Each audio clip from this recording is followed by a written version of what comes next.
my personal experience of being there, it was, I would have this experience. I was there and the cyclone came and I was drenched all the way through and I was freezing cold. And Shamali, a devotee from Auckland, she was there and she gave me a woolen blanket to wear. And when she left to go back to Auckland, she said, keep that and use it. And so she left it with me. And she went back to Auckland. And then I had this experience where one night this guy came to the temple and he just said, do you have a blanket that I can use? And I was like, sorry, no, we don't. I don't have one. And then he left. And then I thought, what am I doing? I do have this blanket. And so I ran after him and I said, here, you can use this blanket, and gave it to him. And he said, I'll bring it back tomorrow. And so he left and now I'm left without a blanket. But I had taken on accepting, saying yes to everything that happened. Because at a certain point I was like, this place is mystical. Something mystical is happening here.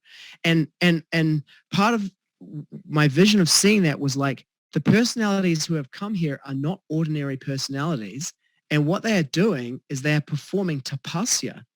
This is like, if you read Vedic scriptures, you hear about sages who abandon their homes and commercial life and towns and family and go into the forest to perform tapasya or austerities. I was like, these are demigods and sages performing tapasya in the forest.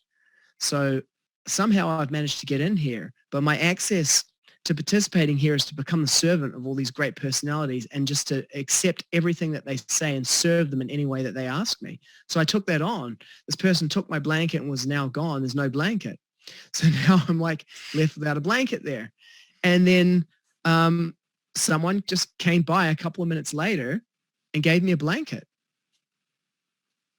And I realized from that the whole thing here is like, the person comes to the Krishna temple and asks, do you have a blanket? Then I will give them my blanket. And then that person will go away with the experience that Krishna loves me.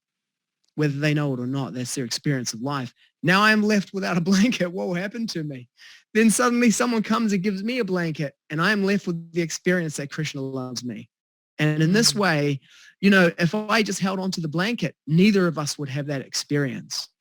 But by just having my hands completely open and in the air, like I'm just fully surrendered to you, whatever you want. You just send your servants to indicate to me. That was my experience of being there. It was mystical.